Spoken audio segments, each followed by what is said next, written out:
12 सितंबर 1992 रात के ठीक 11:47 मुंबई का वर्ली इलाका। एक काली मारुति वैन धीरे धीरे एक इमारत के सामने रुकती है। 4 आदमी बाहर निकलते हैं। उनके हाथों में AK-47 असॉल्ट राइफलें हैं। अगले 90 सेकंड में 34 गोलियां चलती हैं। एक आदमी जमीन पर गिरता है। उसका नाम था शरद शेट्टी, दाऊद इब्राहिम का सबसे भरोसेमंद आदमी, मुंबई की डी कंपनी का नंबर 2। और यह हत्या किसी ने नहीं करवाई थी। यह हत्या करवाई थी छोटा राजन ने, उसी राजन ने जो कभी दाऊद का सबसे प्यारा शागिर्द था। तो आखिर ऐसा क्या हुआ कि एक गुरु और शिष्य एक दूसरे के खून के प्यासे बन गए, और इस लड़ाई ने मुंबई को 2 हिस्सों में कैसे बांट दिया? ये सिर्फ एक गैंग वॉर की कहानी नहीं है, ये एक देश के सबसे बड़े शहर की आत्मा को दांव पर लगाने की कहानी है। लेकिन इसे समझने के लिए हमें वापस जाना होगा 1960 के दशक में।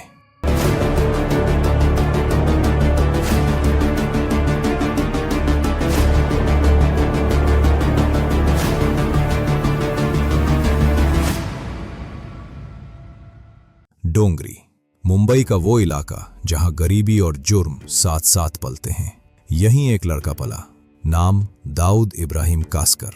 पिता एक पुलिस कांस्टेबल थे, लेकिन दाऊद का रास्ता थाने की तरफ नहीं गया, वो गया गैंग की तरफ। 1970 के दशक में दाऊद ने हाजी मस्तान और करीम लाला के साथ काम किया। धीरे धीरे उसने अपनी खुद की पकड़ बनाई। 1980 तक दाऊद मुंबई के अंडरवर्ल्ड का सबसे ताकतवर नाम बन चुका था। और उसी दौरान एक दूसरा लड़का मुंबई की गलियों में घूम रहा था, नाम राजेंद्र सदाशिव निकालजे। लेकिन दुनिया उसे जानती थी छोटा राजन के नाम से। चेंबूर का रहने वाला, हिंदू परिवार, साधारण जीवन।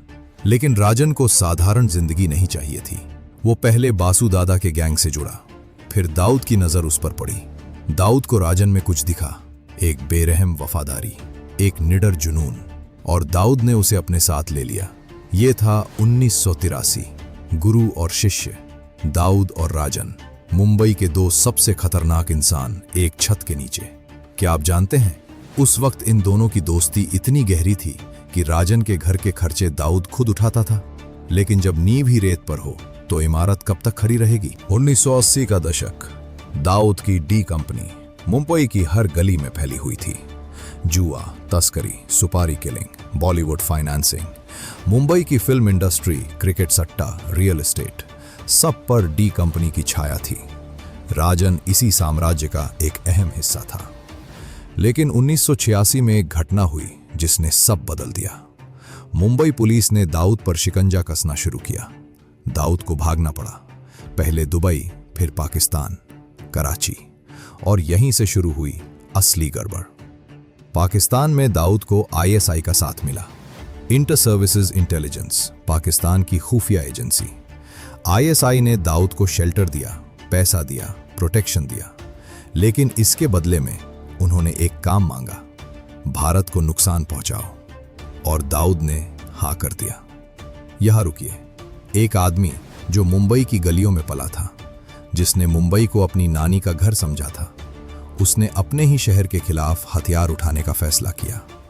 यही वो मोड़ था जो राजन को कभी मंजूर नहीं हुआ। 12 मार्च 1993 मुंबई में 13 बम धमाके, 257 लोग मारे गए, 700 से ज्यादा घायल।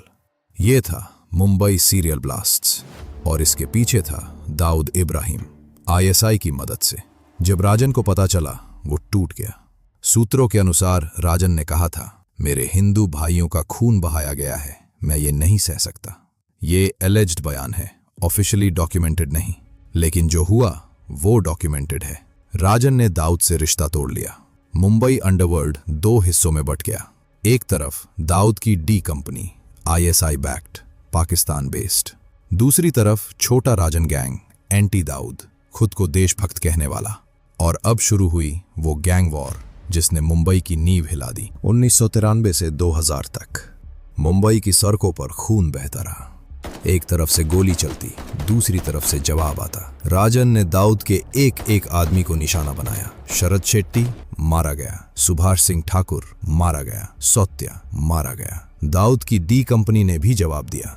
लेकिन सबसे बड़ा वार आया 2000 में, सितंबर 2000, बैंकॉक, थाईलैंड। राजन एक होटल में था, नाम था होटल इंपीरियल क्वीन। दाऊद के शूटरों ने होटल में घुसकर राजन पर गोलियां चलाईं। राजन के 6 साथी मारे गए। राजन बाल बाल बचा। वो गोलियां लगने के बावजूद निकल भागा। क्या आप सोच सकते हैं, 6 लाशें, एक होटल का कमरा और राजन जिंदा। ये या तो किस्मत थी या फिर कुछ और। लेकिन इस हमले के बाद राजन और भी खतरनाक हो गया।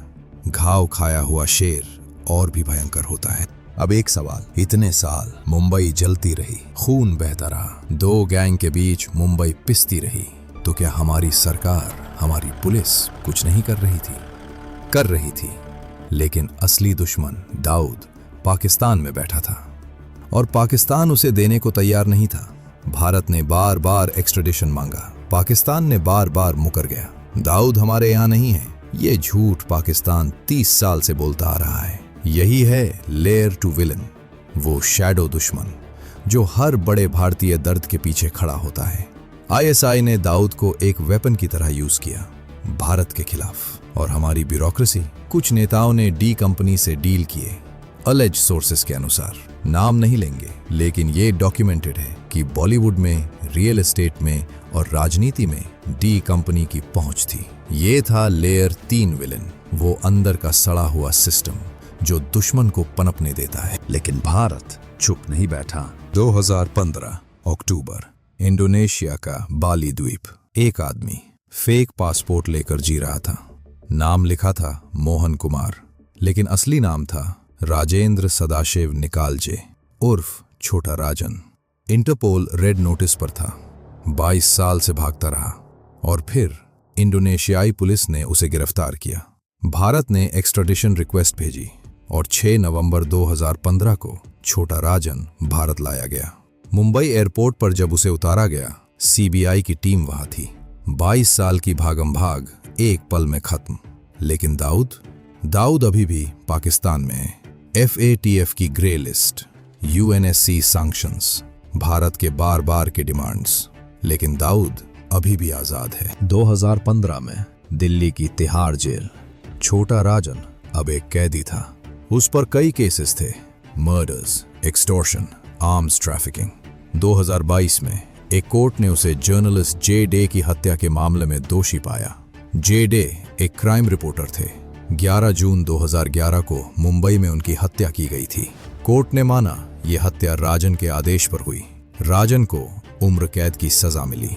एक वक्त का मुंबई का सबसे खतरनाक इंसान अब एक जेल सेल में बंद है। न AK-47, न भागने की जगह, न डी कंपनी का डर, बस 4 दीवारें। भारत धीमा है लेकिन भूलता नहीं। तो आज 2025 में क्या हुआ उस गैंग वॉर का? मुंबई का अंडरवर्ल्ड काफी हद तक टूट चुका है। मुंबई पुलिस की ऑर्गेनाइज्ड क्राइम ब्रांच OCB ने डी कंपनी के सैकड़ों ऑपरेटिव्स को पकड़ा। ऑपरेशन के बाद ऑपरेशन चला। मुंबई अब वो शहर नहीं रही जहां गैंगस्टर खुलेआम घूमते थे।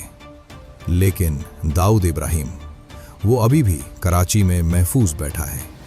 247 लोगों की जान 1993 मुंबई ब्लास्ट्स में। जे डे जैसे जर्नलिस्ट्स, न जाने कितने इनोसेंट लोग जो इस गैंग वॉर में पिस गए, और उन सब का हत्यारा आज भी फ्री है। ये भारत का सबसे बड़ा अनफिनिश्ड बिजनेस है। एक बात और, इस पूरी कहानी में एक अनसंग हीरो था। नाम था प्रदीप शर्मा, मुंबई पुलिस के एनकाउंटर स्पेशलिस्ट। उन्होंने डी कंपनी और राजन गैंग दोनों के क्रिमिनल्स को एनकाउंटर में मारा। मुंबई की सड़कों को उन्होंने अपनी जान हथेली पर रखकर सेफ किया। लेकिन बाद में उन पर फेक एनकाउंटर के आरोप लगे, सस्पेंड किया गया, केसेस चले। जो आदमी मुंबई को बचाता रहा वही आज कटघरे में खड़ा है। यही है हमारे सिस्टम की सबसे बड़ी ट्रेजेडी। असली हीरो रिवॉर्ड नहीं पाता। मुंबई की ये कहानी सिर्फ 2 गैंगस्टरों की लड़ाई नहीं है, ये कहानी है एक शहर की, एक देश की। ये बताती है कि जब एक देश अपने दुश्मनों को पनाह देता है तो उसकी कीमत निर्दोष लोग चुकाते हैं। ये बताती है कि देशभक्ति और जुर्म साथ नहीं चल सकते, चाहे कोई कितना भी दावा करे। और ये बताती है कि भारत चाहे जितना टाइम लगे अपना हिसाब जरूर करता है। छोटा राजन तिहाड़ में है, अगला नंबर दाऊद का है। और एक सवाल जो आपको कमेंट में बताना है, क्या आप मानते हैं कि भारत को दाऊद को लाने के लिए किसी भी हद तक जाना चाहिए? हाँ या नहीं कमेंट करें। अगर ये वीडियो आपको सच्चाई के करीब ले गई तो लाइक करें, शेयर करें और हमारे चैनल को सब्सक्राइब करें ताकि ऐसी हर अनटोल्ड स्टोरी आप तक पहले पहुंचे। जय हिंद।